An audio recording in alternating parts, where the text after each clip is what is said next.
copywriting. Okay, the primary reason for getting people to your site, we always want relevant, quality content that draws people in, right? We're going to get better at this over time. We also want, to support our information, give links to social media, depending on what you're trying to accomplish. To be successful, we write high quality content based on keywords that people are searching for. So that's why we do pay attention to the search engine results pages. So your job is to incorporate being SEO friendly. Now that you know some of this stuff, when you do it, it becomes super powerful because you already have the content and now you're updating the content. So there's going to be two things when you have a website. If you just start out in your business and you're building your site, that's the first year. You're probably building and building and building content. Second year, you need to build new content and review your old content because those two things are what matter. Google wants freshness of content. So they do want fresh content. They're like so my last name's Seymour, right? Did you ever watch Rocky Horror Picture Show? No, it's where the plant says, "Feed me, Seymour." That's like a search engine, only I'm using my own name. Basically just feed the search engines content. That's what they want. So if you update content, that's a freshness factor. Anyway, you also want to use things like those keywords that people are searching for. We know the questions people are asking. We see it in the search engine results pages. We can utilize those questions either as a keyword on their own for that page or incorporate the questions into the page, right? So the things we're going to talk about with copywriting are length, keyword insertion, numbers, list, dwell time, headings, links, and multimedia.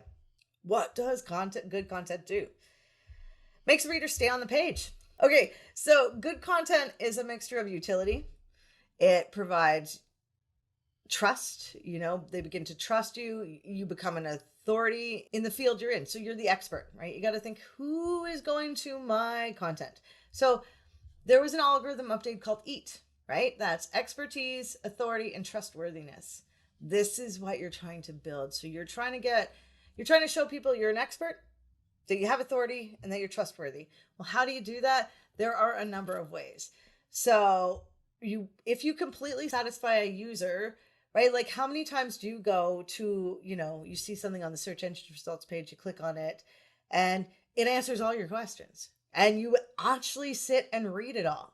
That's a good article, right? That's keeping you engaged. We want to keep users engaged and we want to satisfy their intent. So if I'm, talking about the best something, I most likely might doing a comparison to other things, right? It also helps naturally build links, right? So when you have really good content, people will naturally link to it. It takes some time, and that takes away from that arduous link building process that some people will do, which is emailing, hey, can I write a guest blog post? Things like that. Or writing articles on like Quora or Reddit and then linking back to your site. So what we're trying to do is improve user engagement because the longer somebody stays on your page, it's a ranking signal. Now, the reason we're going to spend time focusing on copywriting and things is because this is what's going to protect us against algorithm updates. If we're doing all the right things, when there's an update, we want to be on the right side of the update, right? Because if we're on the wrong side, we're losing traffic, and it does happen, right? This is why knowing about algorithm updates is important. This is why having a SEO on your team is also essential because it's so hard to pay attention to everything, or get an SEO friend, right? So we know Google's job, I'm pointing, is to satisfy you with search results fast, and you get what you want. If you do not get those things, you will not stay on Google. So Google's job is to get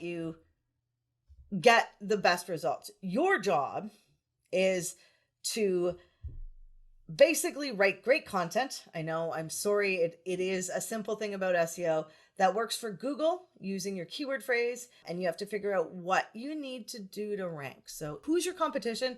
What are they doing? And when we go in the class spying on your competition, you're going to learn how to look at your competition stuff and see what they're doing, right? Are they doing it right? Can I beat them? So it's not just keyword research anymore. It's keyword research and can I rank, right? This is a great keyword I want to pick. Now you go over the search engine results pages and you see the person that's ranking and they're not using the same keyword. Could you probably beat them? Maybe. right? They have pictures and videos and, oh, you don't. So these are things you're going to need. So the strategy is try to use the intent that people are using when they're searching, right? So with modifiers. The longer you start to do this stuff, you'll find your own rhythm and you will become more confident. The hardest part is that you're writing for humans and robots. It's easy to write for humans. It's harder to write for the bots. Computers don't understand our web pages. We need to really know that. Computers see our web pages basically as ones and zeros. So know that. So when you're doing these things, you're trying to make it easier for humans and bots to figure out what you're doing. You have some best practices. If your content is clearly structured, right? And this is going to be a hard one for some people. You have to write a grade 6 level. You literally have to not dumb it down, but make it simple. Short sentences, thorough content, grade 6 level. I do have a tool that you can use called Hemingway. It's a computer app. You can just open it up as a web browser and you can put your content in there and see what they tell you. Now, that being said, if you are using something like Yoast, what will happen is the Hemingway app will say one thing, Yoast will say another. So you do have to use some of your own reasoning on why you're keeping this, why you're doing this, what you like best. I mean, I literally write content and I will use the Hemingway app, I'll use Grammarly, and I'll use Yoast. So it's no easy feat, I tell you. So the idea of content length is very important too with on-page SEO. So some best practices, we want to definitely answer questions. We want to supply additional content, which means internal linking, which I'm going to talk about in a tiny bit. And we want to look at the buyer journey, right? If I'm ready to buy something, I am going to type in buy swimming pool products, right? Or hire a professional. So that's probably going to be on my service pages. But if I am talking about top of funnel things, I am going to want that in my blog. Say I was going to get the pipes refitted in my house. Not that I know you do that, but my first search would be, what do I need to know? That's probably top of funnel, right? Some little tricks of the trade.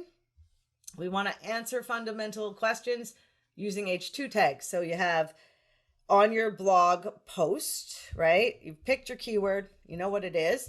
And then you know that you've gone over to the search engine results pages and you've seen all the questions people are asking and you think some of them are relevant to answer on your own blog.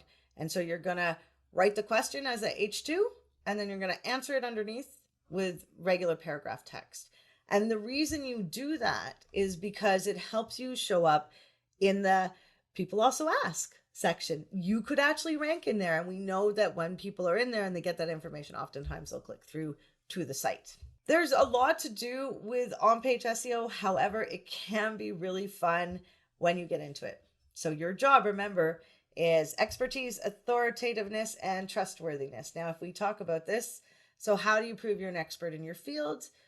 Well, you're talking about your fields, right? You're giving people the details they want. Authoritativeness is going to be about reviews.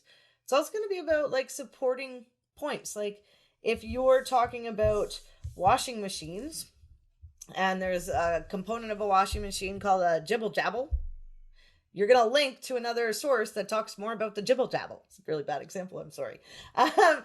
You're also going to want to use synonyms and LSI keywords. Now here are the things that some people don't know. So your keyword goes in your heading. Number one, your H1 tag. It's also going to go in another heading tag.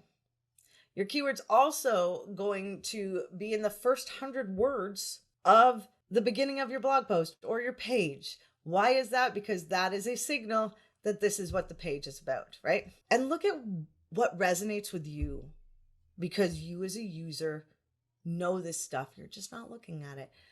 Lists work like a charm. If I get a list, I'm getting a lot of what I need. Lots of people scan pages. Headings are important. Headings should tell you what's under the heading. If you utilize these, then you're going to support what you're saying and people will spend more time. A lot of people will scan a page and determine if they're going to read it. What you want to do is have them scan that page, and in your H2s, you're answering the questions. So they're going to want to dig deeper. Lists always help. Numbered list, ordered list, or unordered list, which are bullet points, right? They really give people the synopsis quickly so people can decide, hey, this is the right article for me. The other thing is multimedia, supporting information. I mean, I love reading web pages that are just text, but I know that is not the norm. You want pictures in there, video, right? Different people ingest their information differently. And if you can have supporting video in your documents, it's really helpful. A couple years ago, we were told in 2023, 80% of the content consumed will be video. We got TikTok now. So it's your job to try to incorporate this. I mean, I know it's a challenge, but what you do today and what you're doing 6 years from today is going to be very different.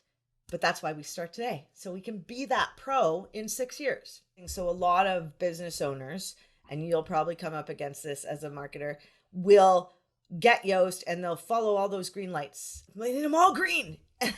And they don't. You're going to know that, it's nice to get green, but the reality is that if you write good content in a way that works for you, as I said, if you're using the Hemingway app and Yoast, sometimes you're going to follow what the Hemingway app says over Yoast. And a lot of that's about transition phrases, right? And transition phrases are like moreover, along with, and those phrases in between to link sentences together.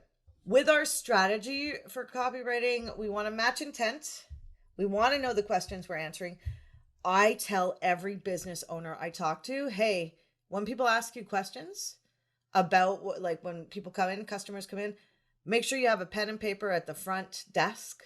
Write down those questions. You want those questions on your website. What we are trying to do now is we are trying to get people to know us, know our business before they actually buy. So that when they're ready to buy, it's a no-brainer that they're buying from us.